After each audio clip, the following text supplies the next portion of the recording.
And that's what we have to say. Those of us who believe in Allah in the last day. Those of us who follow the teachings of the Most Honorable Elijah Muhammad. Those of us who submit to the will of God. Those of us who would like to see our people follow the Quran and follow the knowledge of the history of the black man and follow the knowledge of self. We would like to see those people lifted to a position of eminence and to a position of a better condition. It saddens me in my heart to see my people in the condition that we are in. It saddens me in my heart to see my people with no power. We do not have any power just because a couple of white people are nice to us. What about the systems? What about the systems? What systematic changes have we seen in the systems around us? None. The reason why the George Floyd case didn't matter. A lot of black people are surprised because they thought that after George Floyd and after the police killed him, that would change something. After the man who killed him went to prison, that would change something in the world and in the world of policing. But it didn't. You want to know why? Because that was just one police. That was just the system of government punishing one man, one police. We did not see a systematic change take place after the George Floyd case. Oh yes, the family got some money. But you know what? If all they had to do was give us a couple million, they would kill us all dead. If all they had to do was give our family some millions, they would kill us all. You want to know why? Because they can make those millions back. But when we change their systems with the power of organization, they can't get that back. When we organize to change the way they behave toward us, they will not be able to get that power back from us. When we stand together and we are not taking their BS anymore, they can't get that back. They can't get that power back. But they can get 1 million back. They can get 10 million back. They can get 50 million back. But they can't get the power that we will take from them when we organize. They won't get that back. When we organize and give ourselves knowledge and give ourselves power, they can't take that back. Because you cannot take knowledge. You cannot reach into someone's mind and take what they know.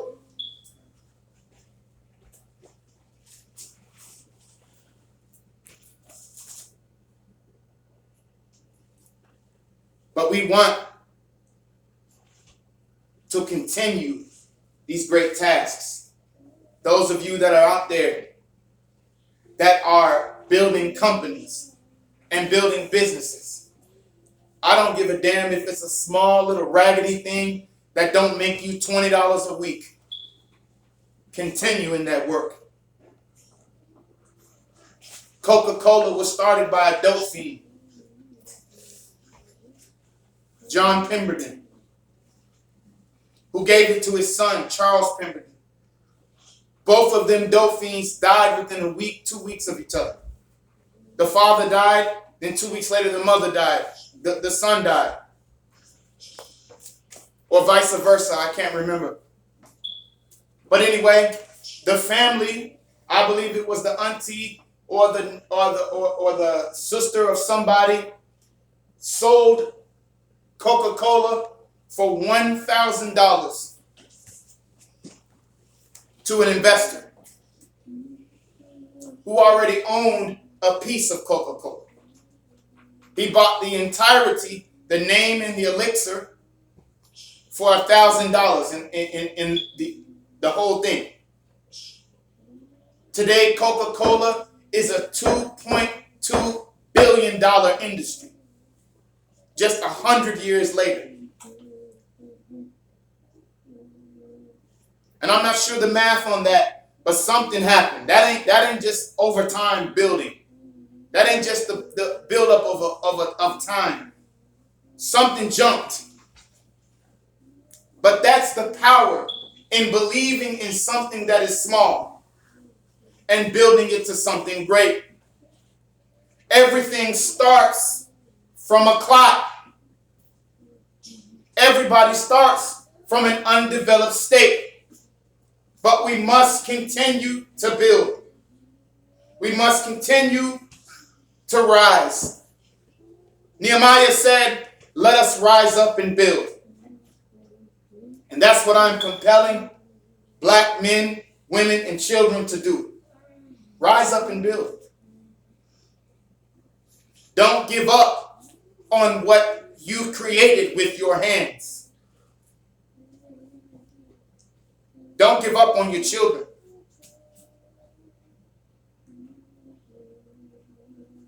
If you see them and you think in your heart, they ain't gonna be nothing. Even if you think that, don't give up on them. You created them. You put them on this earth. They're your responsibility. It is not the white man's job to raise your children. It is not the school's job to educate your child. It is not no one else's job for the betterment of his future besides yours. That is another aspect of our lives that the white man is controlling and controlled since slavery. The black woman was to produce children so that he could sell.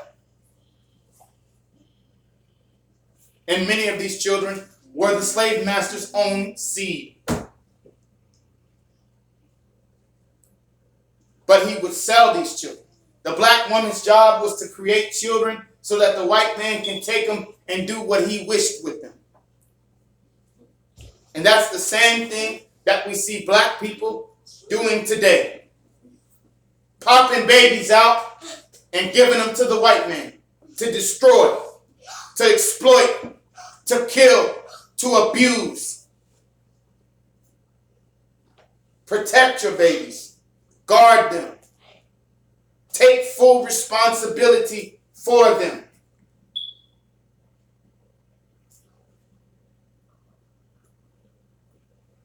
We need men in our community that will stop playing around in the streets.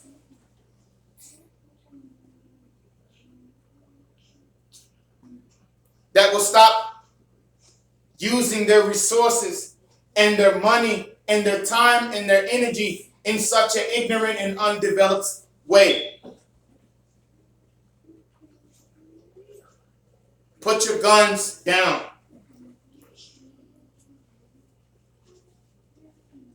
And pick up a book.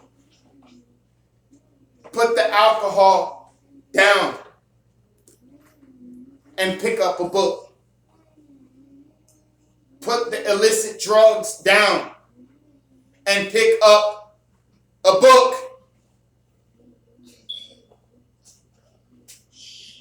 Black women respect the black man. Respect him just like you respect that damn boss at work. Respect the black man.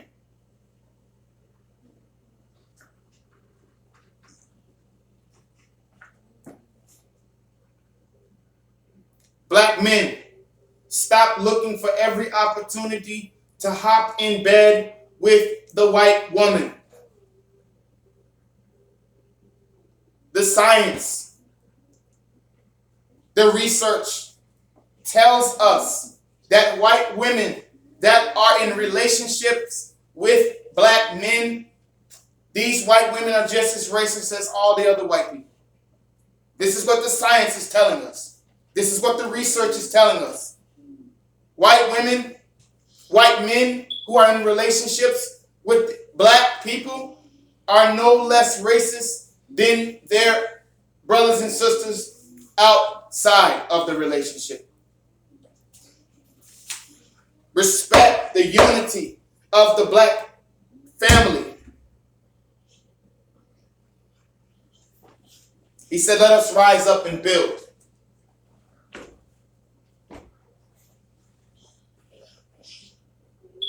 Jonah was given a great task that he continued to refuse over and over again. And he did in so much as he went into a boat and tried to travel halfway across the known world to run away from the task that was at hand.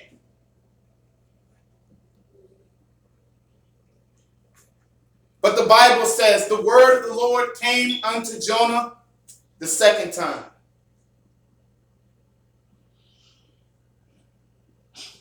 Yes, a lot of us spent a lot of time, including myself, lost. But there's always a second time.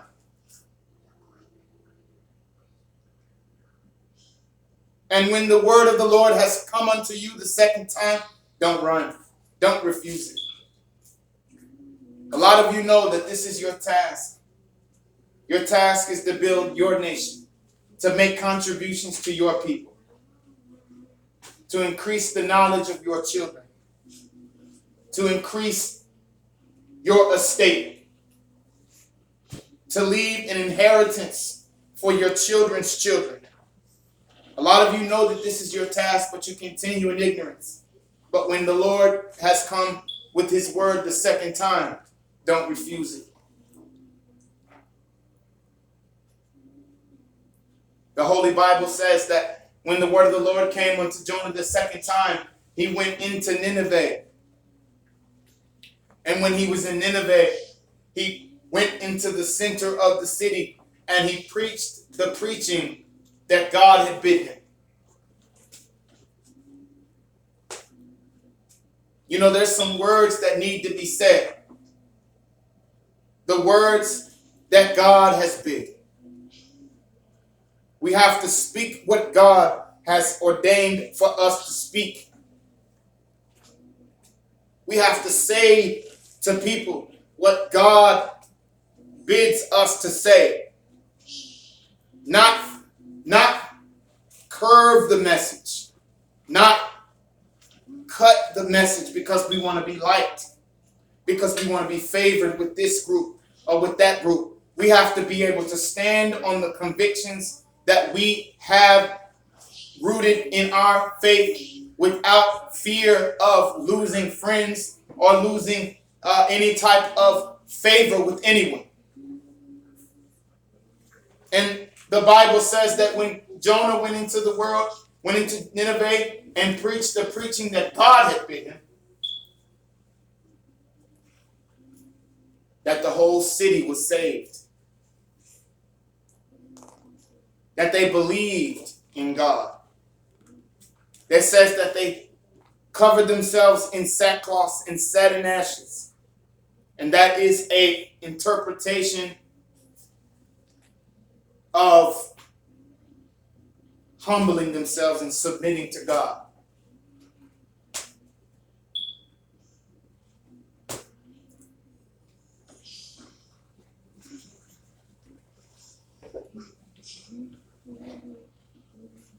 But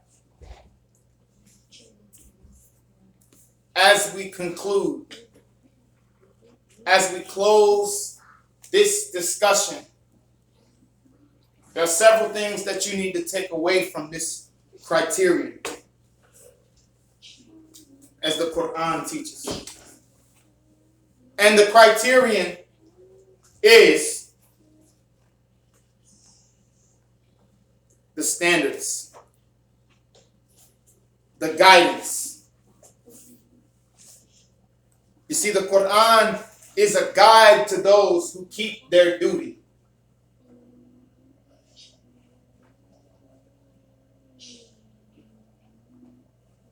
The Quran says the greatest of you is not the one of you who is white or the one of you who is black, but the one who is most careful of his duty. What is your duty? What are you going to do? in other words. White people are not our parents.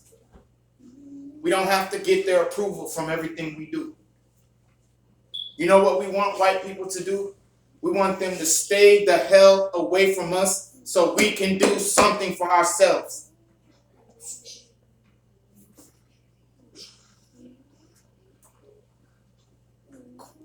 They're not our parents. The problem is, whenever we say something to offend white people, do you see them marching? Do you see them protesting? No, they don't care. They're not working day and night to change our hearts and our minds. They don't care. But for some reason, when white people do something to offend us, rather than continue on in our task, we stop, we march, we break things, we loot.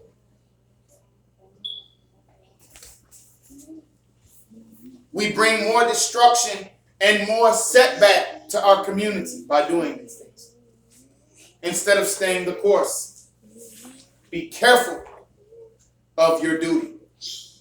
Be conscious of your duty.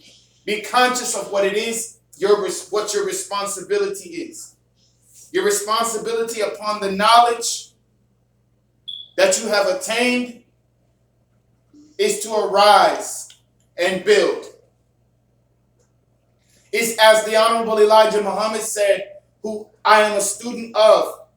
He said, accept your own and be yourself.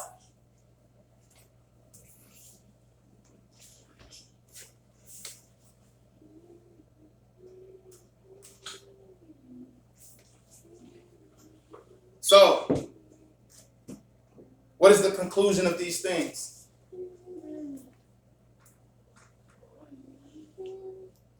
The Quran says fighting is enjoined on you, though it is disliked by you. See, we don't like to fight the white man.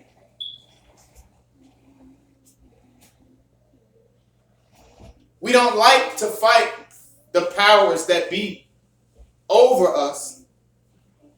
We want to keep peace with them. But the Quran says that whether you like it or not, fighting is enjoined on you. Fighting is at your door. The fight has come to you. Look at Amir Locke, who was a young black man laying on his friend's couch, and the police bust down the door. And he woke up out of his sleep and he drew his gun and they took his life. Fighting is at our door. They're killing our babies. Look at Kim Potter, the racist demon that she is, as she stood before the judge and gave those fake tears and received 16 months to serve in prison, while a mother and a father have lost the life of a child.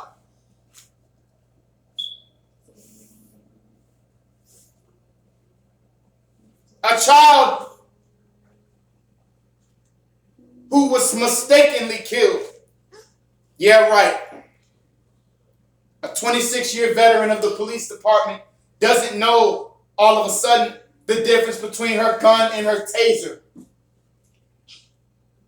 Yeah, right. The fight has come to us. The fight is at our door. He says it is enjoined on you, though you dislike it. Though it is disliked by you. He said, and it may be that you dislike the thing while it is good for you. And it may be that you love a thing while it is evil for you. Allah knows while you know not.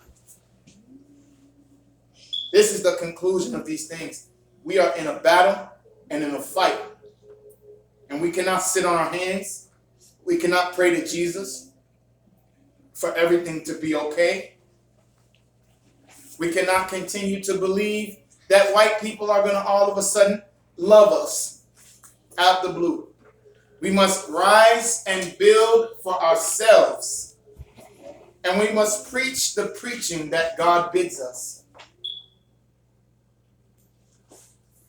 We must understand the Quran and understand the history of our race. We must understand what came before us and what is revealed to us. Because the fight is at our door. It's with us. But Allah is our help.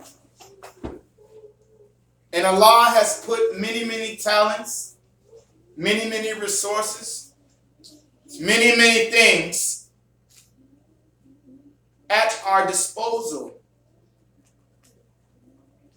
As I just mentioned, to give us the advantage, to allow us to win this fight.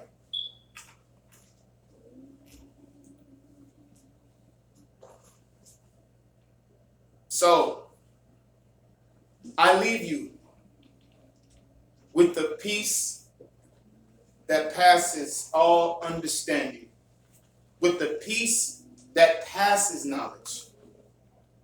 And know that this peace is not for you to go to sleep, but this peace is for you to be steady in your task and to be careful of your duty.